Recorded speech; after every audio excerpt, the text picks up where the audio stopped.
Hello friends, नमस्ते। स्वागत है हमारे चैनल पे। आप लोग के बीच एक कजरी गीत लेकर आए हूँ। आप लोग देखिए, धान बैठाते समय का कजरी गीत है। उस समय गाया जाता है तो सावन में।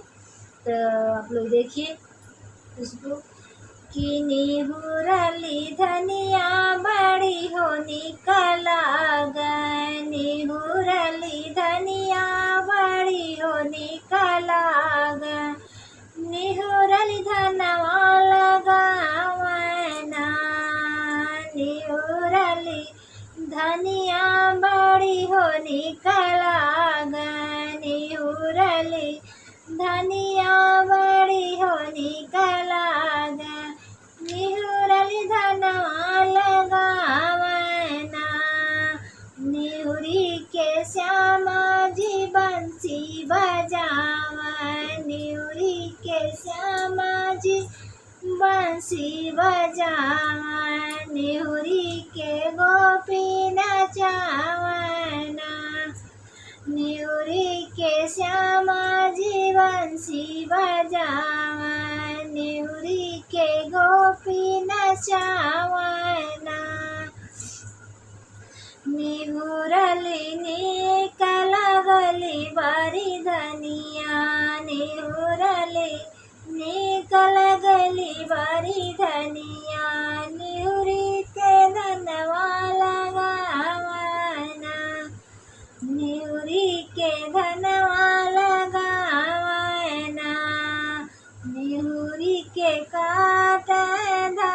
निहुरी के कट धना नहर के पनिया, निहुरी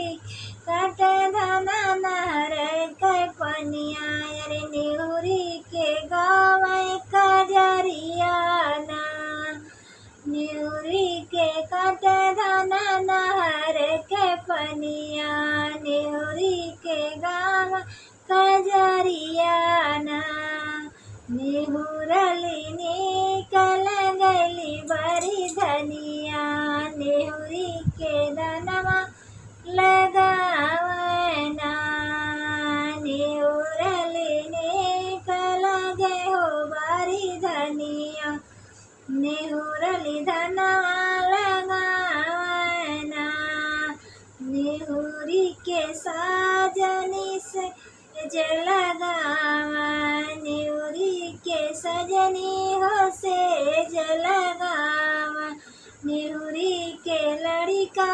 उठावना, निहुरी सजनी हो से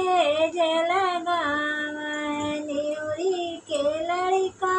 उठावना,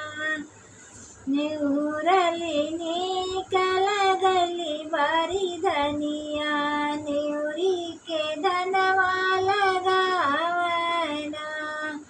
निहुरली निकल गली बड़ी धनिया, निहुरल धनवा लगावना, निहुरी के सासू का गोड़ दबावा,